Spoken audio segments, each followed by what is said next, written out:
नमस्कार जय जगन्नाथ आम चैनल को आपण मानकु बहुत बहुत स्वागत। सांग माने आमे माने समस्ते जीवन रे केबे ना केबे रास्ता रे पड़िथिबा पैसा निश्चय पाई थाउ।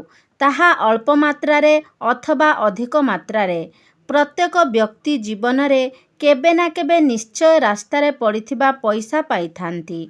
मात्र आपण कौन जानती जे रास्ता रे पड़िथिबा पैसा जदि आमको मिल जाए तेबे एहा पछरे कौन रहस्य रही थाए। भगवान आमको केउं संकेत देबाकू चाहुछंती। तेबे सांग माने ए विषय रे संपूर्ण जानिबा पई भिडियोटी को स्किप न करी शेष पर्यंत निश्चय देखंतु। मात्र भिडियोटी देखिबा पूर्वरु श्रद्धा एवं भक्तिर सहित कमेंट बॉक्स रे जय माँ लक्ष्मी निश्चय लिखंतु। जदि चैनल रे नुआ अछंती भिडियोटी को लाइक करी चैनल टी को सब्सक्राइब करि दियंतु। तेबे सांग माने जेतेबेले कौनसी व्यक्ति रास्ता रे टंका किंबा नोट पड़िथिबार देखंती से खुशी होई जाइथांती, कारण एहा एक साधारण कथा एवं आमे समस्ते एहाकू माँ लक्ष्मींकर आशीर्वाद भावी सेही टंका को निज पाखरे रखी देइथाउ।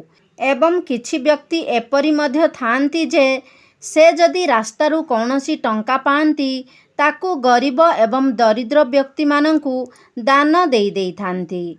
मात्र सांग माने आपण एहा मने रखंतु जे अचानक भाबरे रास्तारू पैसा मिलिबा कौनसी गोटिए साधारण कथा होई न थाए। आउ प्रत्येक व्यक्ति को बारंबार रास्तारू पैसा मिली थाए। सांग माने आपण माने जानिले आश्चर्य हेबे जे रास्तारू एपरि भाबरे अचानक टंका मिलिबा आमर भविष्यत रे किछि घटिबाकू जाउथिबा घटनार आमको पूर्वरु संकेत देई देई थाए। बेले बेले जेतेबेले आमे रास्ता रे पड़िथिबा पैसा पाई थाउ सेतेबेले आमे माने भाबिबाकू लागि थाउ जे आमे एही टंका को नेई कोन करिबा उचित। आमे द्वंद्वरे पड़ी जाई थाउ कि एही पैसा को एही भली भाबरे एठी छाड़ी देबा उचित ना पुणी निज साथी रे नेई जिबा उचित। मात्र आम मानंक भितरु अधिकांश व्यक्ति एहाकू माँ लक्ष्मींकर आशीर्वाद भावी निज साथी रे नेई जाइथांती। सांग माने रास्ता रे पड़िथिबा पैसा समस्तंकर ध्यान को टाणी नेई थाए। मात्र आकार रे छोट होइथिबा हेतु समस्ते एहाकू सबु समय रे देखि पारि न थांती। मात्र सांग माने जदि रास्ता रे पड़िथिबा पैसा आपणकू मिली जाए तेबे एहा आपणकू शुभ फल प्राप्तिर संकेत देइथाए। एहा आपणकू संकेत देइथाए जे आपणक आर्थिक स्थिति रे सुधार हेबाकू जाउछि। आपणकू आपणकर प्रत्येक कार्य रे सफलता मिलिबाकू जाउछि। सांग माने कौन आपण माने जानती जे रास्ता रे पैसा मिलिबार एक गभीर अर्थ रहिछि। एहार अर्थ आध्यात्मिक सह जोड़ी होई रहिछि। सांग माने टंकार संबंध शक्ति एवं मूल्य सहित रही थाए। कारण आपण माने समस्ते जानती जे जेउ व्यक्तिंक पाखरे जेते अधिक परिमाण रे धन संपत्ति रही थाए से सेते मात्रा रे प्रभावशाली होई थांती। वास्तुशास्त्र रे टंका को केवल देबा नेबा उपरे ही आधारित करा जाई न थाए। एहाकू जणे व्यक्तिंकर उत्तम भाग्य उपरे मध्य आधारित करा जाई थाए। सेथिपाई जेउ व्यक्ति मानंकू रास्तारू पैसा मिली थाए सेमानंकू भाग्यवान बोली माना जाई थाए। मात्र रास्तारू टंका मिलिबार आध्यात्मिक अर्थ कौन होई थाए। रास्ता रे पैसा मिलिबार अर्थ आपण कौनसी साधारण व्यक्ति नुहंती। आपणकर मूल्य किछि अलगा प्रकारर अछि एवं आपणक चारि पाखरे विचरण करुथिबा शक्ति माने मध्य आपणकू महत्वपूर्ण बोली भाबिथांती। जदि आपणकू रास्तारू केउंठारू पैसा मिली जाए तेबे आपणक चतुर्पार्श्वरे विचरण करुथिबा सकारात्मक शक्ति माने एहा ज्ञात कराइबाकू चाहंती जे आपण अत्यंत मूल्यवान अटंती। आपण किछि खास अटंती। जदि आपण कौनसी विशेष कार्य बाहर को जाउछंती एवं जीवा बाटरे आपणकू रास्ता रे पैसा मिलुछि तेबे आपण बुझी जांतु जे आपण सेही कार्य रे सफलता प्राप्त करिवे। निश्चय रूप रे आपणकर सेही कार्यटी सफलता लाभ करिवो। ଯଦି ଆପଣ ଘରକୁ ଫେରିବା ସମୟରେ ଆପଣଙ୍କୁ ରାସ୍ତାରୁ ପଇସା ମିଳେ, ତେବେ ଆପଣ ବୁଝିଯାଆନ୍ତୁ ଯେ ଆପଣଙ୍କୁ ଅତି ଶୀଘ୍ର ଧନ ପ୍ରାପ୍ତି ହେବାର ସଂକେତ ପ୍ରାପ୍ତ ହେଲା।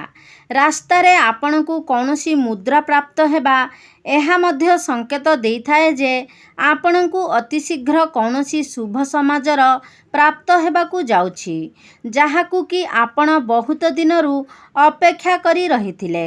କାରଣ ମୁଦ୍ରା ଧାତୁରେ ନିର୍ମିତ ହୋଇଥାଏ ଏବଂ ଆପଣଙ୍କୁ ଧାତୁ ପ୍ରାପ୍ତ ହେବା ଲକ୍ଷ୍ମୀ ପ୍ରାପ୍ତି ହେବାର ସଂକେତ ଦେଇଥାଏ ଏବଂ ଅଦୃଶ୍ୟ ଶକ୍ତି ମଧ୍ୟ ନିଜର ସନ୍ଦେଶ ଆପଣଙ୍କ ପାଖରେ ପହଞ୍ଚାଇବା ପାଇଁ ମୁଦ୍ରାକୁ ହିଁ ନିର୍ଦ୍ଧାରିତ କରିଥାନ୍ତି। ସେ ମୁଦ୍ରାକୁ ହିଁ ମାଧ୍ୟମ ବନାଇଥାନ୍ତି। କାରଣ ନୋଟ୍ ଅପେକ୍ଷା ଗୋଟିଏ ମୁଦ୍ରା ଅଧିକ ତେଜବାନ ହୋଇଥାଏ। ତାହା ଆଖିକୁ ଅଧିକ ଆକର୍ଷଣ କରିଥାଏ। ରାସ୍ତାରୁ ପଇସା ମିଳିବା ଆପଣଙ୍କ ଉପରେ ଆପଣଙ୍କର ପୂର୍ବଜମାନଙ୍କର ଆଶୀର୍ବାଦକୁ ମଧ୍ୟ ସୂଚାଇଥାଏ। ଏହାର ଅର୍ଥ ଆପଣଙ୍କର ପୂର୍ବଜମାନେ ଆପଣଙ୍କୁ ସର୍ବଦା ଆଶୀର୍ବାଦ କରୁଛନ୍ତି ଏବଂ ଆପଣଙ୍କ ଉପରେ ସନ୍ତୁଷ୍ଟ ଅଛନ୍ତି। ମାତ୍ର ଆପଣଙ୍କୁ ରାସ୍ତାରୁ ନୋଟ୍ ମିଳୁ କିମ୍ବା ମୁଦ୍ରା, ତାହା ପଇସା ହିଁ ହୋଇଥାଏ ଏବଂ ଆପଣ ପଇସା ମିଳିବା ସମୟରେ ସର୍ବଦା ଦିଗ ଏବଂ ସେହି ସମୟକୁ ନିଶ୍ଚୟ ଧ୍ୟାନରେ ରଖିବେ। କାରଣ ଆପଣଙ୍କୁ ରାସ୍ତାରେ ପଡ଼ିଥିବା ଧନରାଶି ଏହା ଇଙ୍ଗିତ କରିଥାଏ ଯେ ଆପଣଙ୍କୁ କେଉଁ ଦିଗରେ ଆଗକୁ ବଢ଼ିବାକୁ ଅଛି। ଯଦି ଆପଣଙ୍କୁ ରାସ୍ତାରେ 1 ଟଙ୍କିଆ ମୁଦ୍ରା କିମ୍ବା 1 ଟଙ୍କିଆ ନୋଟ୍ ମିଳେ, ତେବେ ଏହା ଆପଣଙ୍କୁ ଇଙ୍ଗିତ କରିଥାଏ ଯେ ଆପଣଙ୍କୁ ଏକ ନୂତନ ଆରମ୍ଭ କରିବାର ଅଛି। ଏହାର ଅର୍ଥ ହେଉଛି, ଯଦି ଆପଣ କିଛି ନୂତନ ଆରମ୍ଭ କରିବା ପାଇଁ ମନରେ ଭାବି ସାରିଛନ୍ତି, ତେବେ ଏହାକୁ ଆପଣ ବାସ୍ତବତାର ରୂପ ନେବା ଉଚିତ। ଏହାର ଆଉ ଏକ ଅର୍ଥ ହେଉଛି ଯେ ଆପଣଙ୍କୁ ଅତି ଶୀଘ୍ର ହିଁ କୌଣସି କ୍ଷେତ୍ରରେ ସଫଳତା ପ୍ରାପ୍ତ ହେବାକୁ ଯାଉଛି। ଯଦି ଆପଣ ସେହି ନୂତନ କାର୍ଯ୍ୟଟି ଆରମ୍ଭ କରନ୍ତି, ତେବେ ସେହି କାର୍ଯ୍ୟ ଆପଣଙ୍କୁ ସଫଳତା ଏବଂ ଧନ ଦୁଇଟି ଯାକ ପ୍ରାପ୍ତ କରାଇବ। ଆପଣ ଚାକିରି କ୍ଷେତ୍ରରେ ଆପଣଙ୍କର ପଦ ଉନ୍ନତି ହୋଇପାରେ ଏବଂ ଆପଣଙ୍କୁ ନୂତନ ଦାୟିତ୍ୱ ମଧ୍ୟ ପ୍ରାପ୍ତ ହୋଇପାରେ।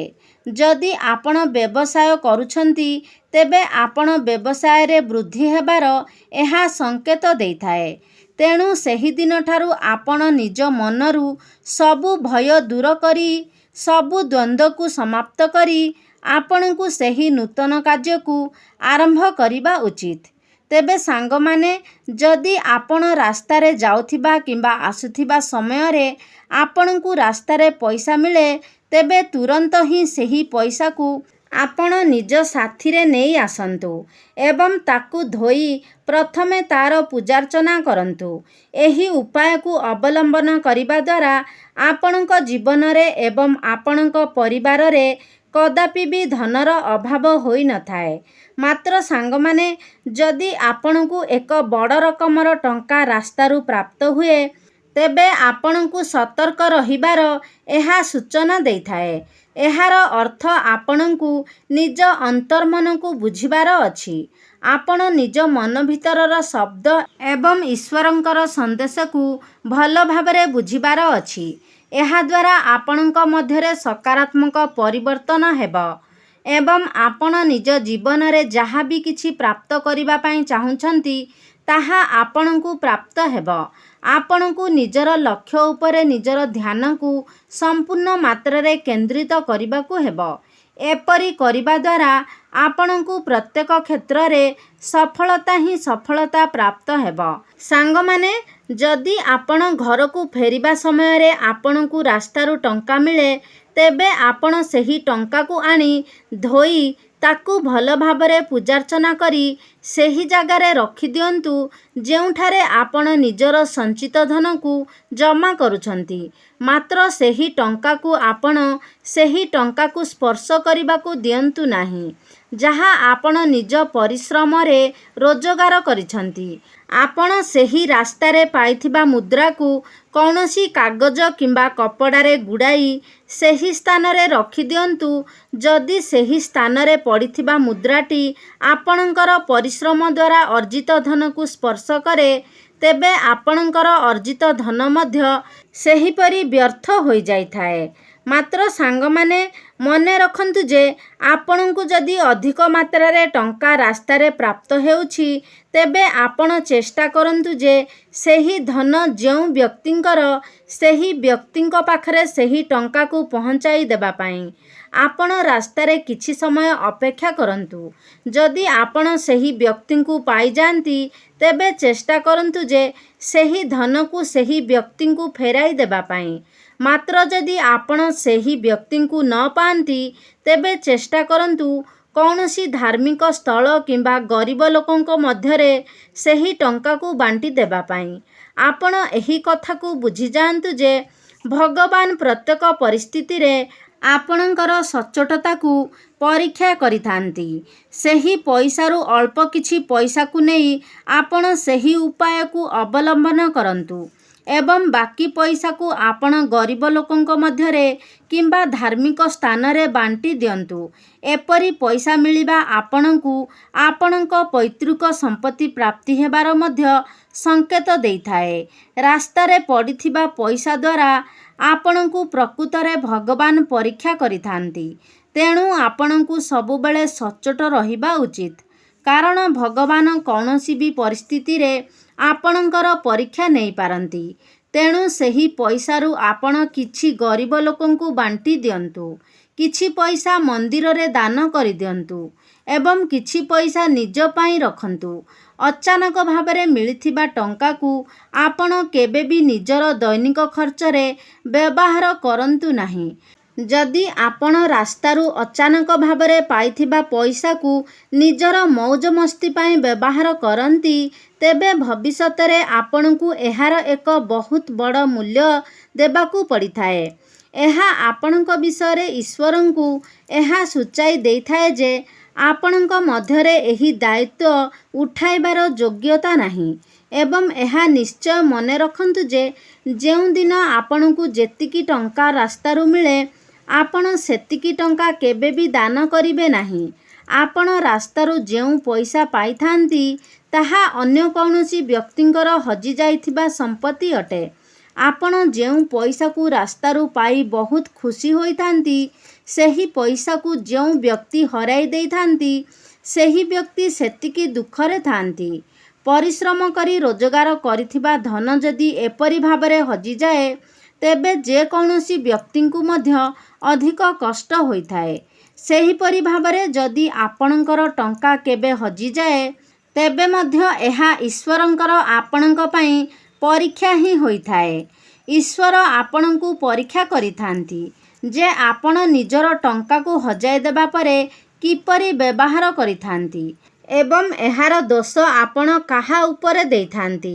ଆପଣ ଏଥିପାଇଁ ଈଶ୍ୱରଙ୍କୁ ଦୋଷ ଦେଇଥାନ୍ତି ନା ପୁଣି ଆଉଥରେ ଈଶ୍ୱରଙ୍କ ଉପରେ ବିଶ୍ୱାସ କରି ଧନ ଅର୍ଜନ କରିବାରେ ଚେଷ୍ଟା କରିଥାନ୍ତି?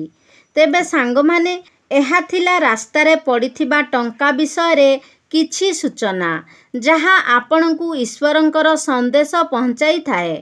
ଯଦି ଏହି ଭିଡ଼ିଓଟି ଆପଣମାନଙ୍କୁ ଭଲ ଲାଗିଛି, ତାହେଲେ ଲାଇକ୍ କରିବେ, ସେୟାର କରିବେ। ଆମ ଚ୍ୟାନେଲକୁ ଯଦି ସବସ୍କ୍ରାଇବ୍ କରିନାହାନ୍ତି, ତାହେଲେ ସବସ୍କ୍ରାଇବ୍ କରିଦେବେ। ସର୍ବେ ଭବନ୍ତୁ ସୁଖିନଃ। ଧନ୍ୟବାଦ।